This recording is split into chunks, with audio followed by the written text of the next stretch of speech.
Rio Grande do Sul, as lavouras voltaram a sofrer com o clima neste ano. Já são anos consecutivos, as perdas em algumas regiões já foram travadas, não tem mais como voltar ou tentar reerguer, né? Em função, claro, que da estiagem. E eu conversei com o economista-chefe da Farsul, Antônio da Luz, e ali a gente conversou tratando desses assuntos e ele falou, inclusive, da tendência climática que é esperada anualmente pelos produtores gaúchos. Mais uma vez nós vamos conversar com o Antônio da Luz e hoje especialmente vamos falar um pouco mais sobre as condições no Rio Grande do Sul.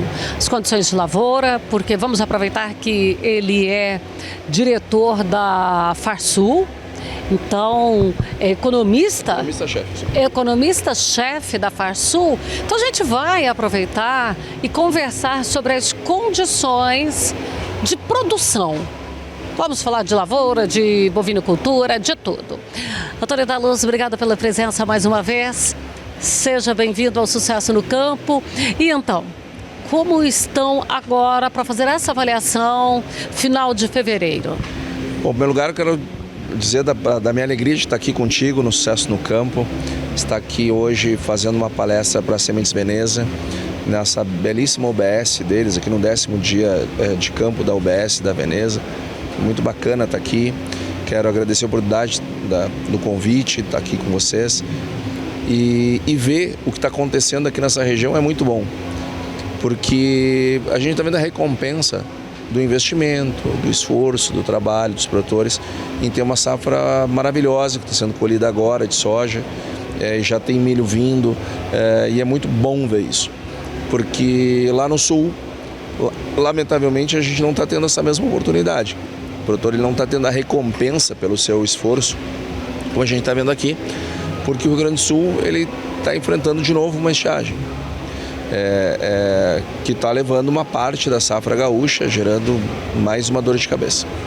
Agora, ali dentro do estado, o produtor ele vem enfrentando desafios já há vários anos. Sim, a gente vem de um ciclo muito complicado. O Rio Grande do Sul ele tem algumas características, né? Ele é diferente do Centro-Oeste, não tem a estação da seca e a estação das águas. Lá no nosso clima, lá no Rio Grande do Sul, chove o ano todo e para de chover o ano todo, né? Não tem uma regra. Tem meses mais chuvosos, meses menos chuvosos, mas em todos os meses chove. O que acontece é que às vezes, mesmo chovendo a mesma quantidade anual, o volume anual ter sido exatamente o mesmo, se não chover entre 20 de dezembro e 20 de janeiro, vai ter perdas. Se estiar depois ali, aí se chover uma chuva ali pequena e der uma nova estiagem de uns 15 dias na sequência, que é o que aconteceu esse ano, aí a perda é maior. Então, chover, chove. O problema é que às vezes fica um período sem chover. E nós temos lá, por alguma razão, a cada 80 anos, nós temos uma grande enchente e uma grande seca. Assim foi em 1941, 1942. 1941 tinha sido a maior enchente da história, até então, superada pela do ano passado, por 20, 30 centímetros. E no ano de 1942 foi a maior seca até agora. E dessa vez foi diferente. A seca não foi tão intensa quanto 42, mas ela ficou espalhada por mais anos. Então, é algo que os climatologistas, enfim, os meteorologistas, eles vão ter que estudar, eu não sou eu quem vou dar essas respostas, mas são questões cíclicas, por isso que o assunto lá no Rio Grande do Sul, número 1, ele é e tem que ser irrigação. E tem condição pluviométrica para a condição fluvial para irrigação? O normal do Rio Grande do Sul é chover entre 1,60 m e 1,80 m por ano, 1.600, 1.800 milímetros ano. Então, eu mesmo, né, não daria pé, né? Ficaria só com o caco na minha cabeça de forma que eu tenho 1,80 m. Então, chove o suficiente para cobrir 1,80 m de água. Só que, ou seja, água para ser armazenada tem de monte.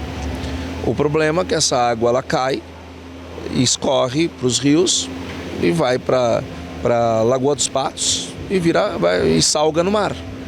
Ou vai lá para o Rio Uruguai, né, quando vai para o oeste, e vai sair lá em Mar del Plata. Seja de um modo, seja do outro, a gente vai salgar uma água doce, que é um recurso super escasso no mundo, que a maior parte da água do mundo é salgada. Depois a gente tem ela em estado sólido nas geleiras, depois nós temos no subsolo, e o que está na superfície em estado líquido, uma boa parte é poluída no mundo. Ou seja, água doce disponível é uma coisa rara. E por alguma razão, as nossas leis ambientais no Brasil, elas tornam a APP um santuário que deve ser muito parecido no céu. No céu, eu imagino que seja feito de APPs, porque no paraíso, né? Porque a forma como as APPs são tratadas, ela é uma coisa assim que, meu Deus, não pode chegar perto. Só que quando eu faço um barramento, eu estou aumentando a APP. Eu estou aumentando a quantidade de água, eu estou aumentando a fauna, a flora, a biodiversidade. Mas isso os ambientalistas brasileiros não querem saber. O mundo inteiro acha isso ótimo, a gente aqui acha complicado. E a gente botou essas coisas em legislações. E lá no Rio Grande do Sul, além da legislação não ser boa, nós temos alguns setores do poder público que conseguem interpretar uma coisa que já é ruim de uma maneira pior. Eu me refiro ao Ministério Público, por exemplo. É lógico que não é todo o Ministério Público, mas tem ali uma meia dúzia de promotores de justiça que eu não sei em que mundo que eles vivem. Eu acho que é no mundo aquele do salário fácil no final do mês e aquele que leva para aposentadoria, sabe? Que ganha um monte de penduricalho no final do mês. Acho que deve ser esse mundo que desconecta da realidade do país que eles estão. Alguns professores universitários de universidades federais que também ganham um bom salário, vão levar para aposentar. Alguns servidores de alguns órgãos ambientais que conseguem travar. Então, hoje a sociedade gaúcha está entendendo assim, o tamanho do problema, porque ela paga a conta junto. Quem menos perde numa estiagem é o produtor. Quem menos perde. Porque vai olhar o que acontece com as cooperativas, com as cerealistas, com as revendas de insumos, com as empresas que vendem máquinas, com as indústrias de máquinas, enfim, com o comércio da cidade. O efeito de uma safra, o efeito renda da safra na venda de automóveis, de imóveis, de supermercado, enfim, é uma coisa absurda e as pessoas estão perdendo por causa disso. Doutora, eu tenho muitos grupos com produtores ali do Rio Grande do Sul. E em alguns grupos fala que Rio Grande do Sul não vai fechar com a média de 35 sacas. Isso procede, é especulação, porque às vezes as pessoas reclamam que o produtor quer deixar um pouco para baixo, ou realmente é uma possibilidade? Olha, as pessoas às vezes elas falam, né? O dado da Emater está errado, o dado do IBGE está errado, o dado de não sei está errado. E a gente sempre fica com aquela dúvida, mas você foi em todas as regiões para ver? Ou você só está olhando pela sua propriedade e a propriedade dos seus vizinhos, da sua micro-região? Então, a gente tem que ter muito cuidado. E numa sala onde eu trabalho, no meu escritório com ar-condicionado, eu também não vou saber. Eu também preciso entender as minhas limitações. Então, eu prefiro esperar o desenrolar da safra para a gente saber o número lá no fim. Realmente, em algumas regiões é terra arrasada. Região das Missões é terra arrasada. O produtor que valer a pena meter a máquina vai ser para colher 16 sacos, 20 sacos. Alguns até falaram que em algumas situações não sabe nem se vai valer a pena colocar a máquina. Provavelmente não vai nem valer a pena colocar a máquina na região das Missões. Na fronteira oeste, onde tem menos soja e mais arroz, o arroz está voando, porque ele é irrigado. Na soja, aonde está com muita dificuldade.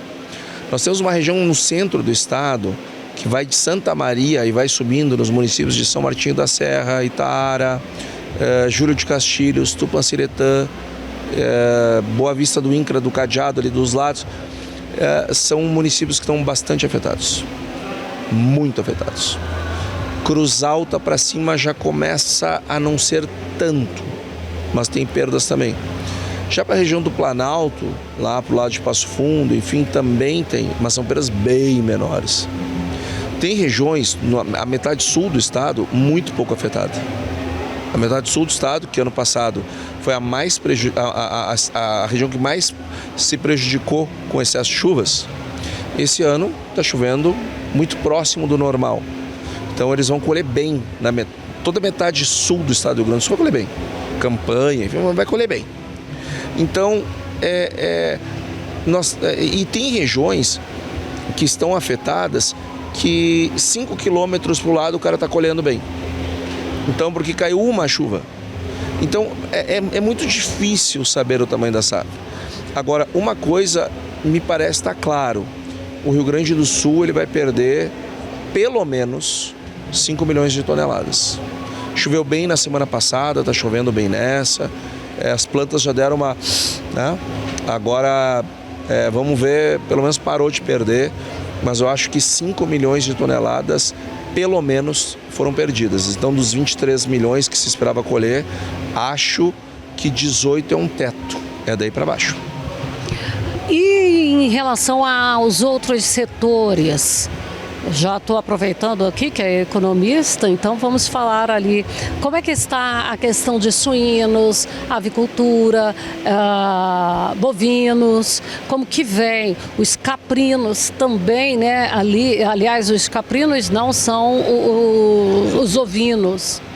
Olha, a pecuária está indo bem esse ano, está indo bem, os preços melhoraram muito, isso ajudou bastante o produtor. A suinocultura, eu estava me referindo à pecuária de corte, a suinocultura e a avicultura, elas estão indo muito bem também. Eles vão ter uma dificuldade adicional, justamente excesso de calor, essas coisas todas, gasta mais com a refrigeração, mas estão produzindo, tem mercado. A produção de ovos está voando, a produção de suínos, de aves, está tudo voando. E a gente tem isso forte lá no Rio Grande do Sul. O nosso problema está na produção de soja. A produção de milho foi bem, muito bem. O milho é antes da soja. É antes, mas lembrando, o produtor que talvez não saiba, lá no Rio Grande do Sul não se faz safra e safrinha. Lá o inverno não deixa a gente fazer safrinha. É ou soja ou milho. Quem plantou milho se deu bem, porque planta mais cedo, colhe mais cedo, passou bem. As produtividades foram ótimas, lá o Rio Grande do Sul estava colhendo lá nas boas regiões de produção de milho 200 sacos, 210, 215 sacos no sequeiro. Então, milho colheu bem, arroz, que é uma outra grande produção gaúcha, vai colher muito bem. Nós estamos com problema com a soja, que é o carro-chefe, que é a maior área plantada, que é a nossa principal produção e que está tendo, sem dúvida, uma dificuldade muito grande.